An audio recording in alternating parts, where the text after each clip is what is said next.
Good evening from New York. I'm Chris Hayes. Well, this weekend, the ex-president of the United States threatened America's Jews. On Sunday morning, Donald Trump took to his fake Twitter website to brag about how no president has done more for Israel than him. But American Jews, he said, are not grateful. Quote, U.S. Jews have got to get their act together and appreciate what they have in Israel before it is too late. Now, to some degree, we've all become inured to this kind of disgusting rhetoric. It's certainly not a new take from Donald Trump, who has always been clear that he sees Jews, Jewish Americans, first and foremost as loyal subjects of the state of Israel, not fundamentally American, fundamentally foreign. He has repeatedly referred to Israel as American Jews' country, to its leaders as their leaders. Just listen to how he spoke to the attendees at a White House Hanukkah celebration in 2018. I want to thank Vice President Mike Pence, a tremendous supporter of yours. And Karen, and they go there and they love your country. They love your country. And they love this country. That's a good combination, right? And David Friedman, who I don't know if David's here, your ambassador, he's great. Now, just to be clear, he's saying, this is to American Jews, your country. They love your country and this country. And I should note that David Friedman, he's talking about David Friedman, he was the U.S. ambassador to Israel, not the Israeli ambassador, which is to say, at that point, David Friedman was all of our ambassador as Americans. He represented our American government. He wasn't some special foreign Jewish dignitary. And of course, according to Donald Trump, American Jews who don't support him are not sufficiently loyal to Israel. In my opinion, you vote for a Democrat, you're being very disloyal to Jewish people, and you're being very disloyal to Israel. We have to get the people of our country, of this country, to love Israel more. I have to tell you that. We have to do it. We have to get them to love Israel more, because you have people that are Jewish people, that are great people. They don't love Israel enough. So, this has all been here in front of all of us from the beginning. It's all a natural culmination of all that anti-Semitism that Donald Trump lashed out like this weekend, saying Jews better appreciate what they have before it's too late. And again, you can interpret those exact words however you want. You can come up with defenses for why he was talking about this or that. The message and the threat are very clear. Get your act together, American Jews.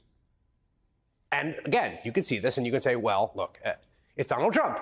He tried to ban 1 billion people across the world who are Muslim. He told American congresswomen to go back to their country. We all know what he's like. And we know the Republican Party will remain utterly devoted to him no matter what awful, outrageous thing he says. But here's the thing. This is bigger than that, and I think it's genuinely much more disturbing. So take this tweet from the staff of the Republicans on the House Judiciary Committee. They're the minority committee, although they have a good shot at being the majority. And they've carved out a niche. This particular Twitter handle, I don't know who runs it, regularly tweeting like intentionally outrageous, inflammatory things. And October 6th, they wrote simply, Kanye, Elon, Trump, which is, I gotta say, actually a pretty effective, succinct, honest expression of their worldview. Like, that's what they like. That's their Mount Rushmore. Antisocial people who act like enormous jackasses and bullies.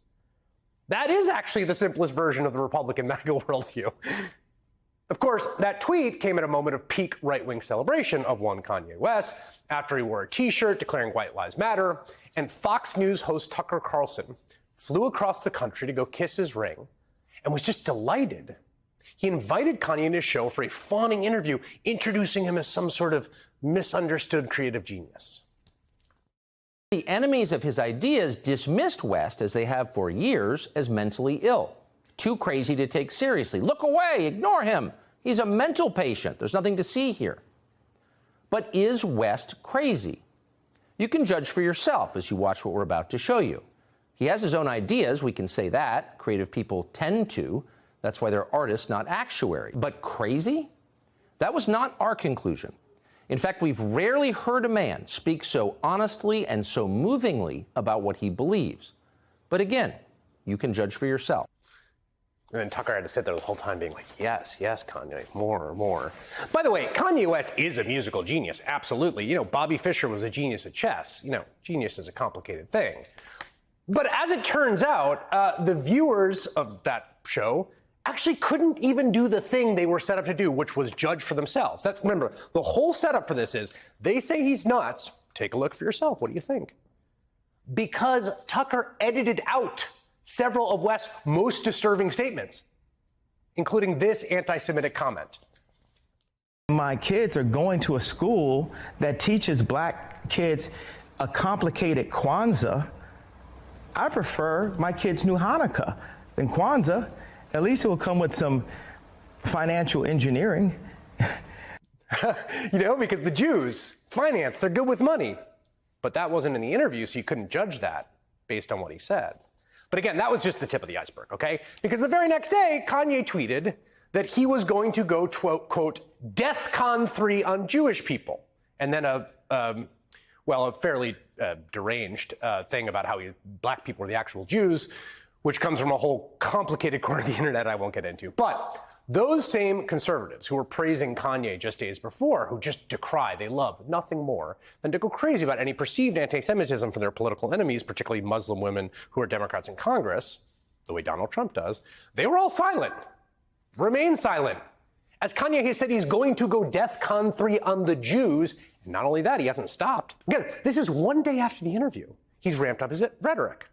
Yesterday, he pops on a podcast where he rants about Jewish control of the media, arguing that Jews control every influential industry and use it to exploit others, while calling Disney a, quote, Jewish platform, and blaming Jewish Zionists for spreading stories about his ex-wife Kim Kardashian and her ex-boyfriend Pete Davidson. Textbook stuff, folks. Read a book.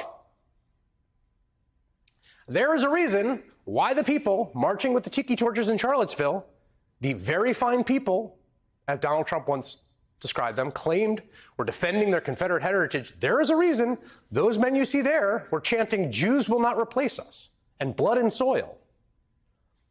This is not a fluke. It's not like, oh, wow, weird. Anti-Semitism over there and anti-Semitism over there is popping up a lot. The kind of right-wing spaces, discourses that Kanye West and Donald Trump are occupying, I suspect the kinds of stuff they're getting fed into their brains by the parts of the internet they're looking at, have always bent towards anti-Semitic conspiracies, specifically about Jews pulling the puppet strings and controlling the world, controlling the media and Hollywood and finance. And right-wing politics, as currently embodied by MAGAism, which is the dominant ethos of one of two of America's major parties, has always been and will always be fundamentally a threat to tolerance and pluralism that will inevitably target Jews.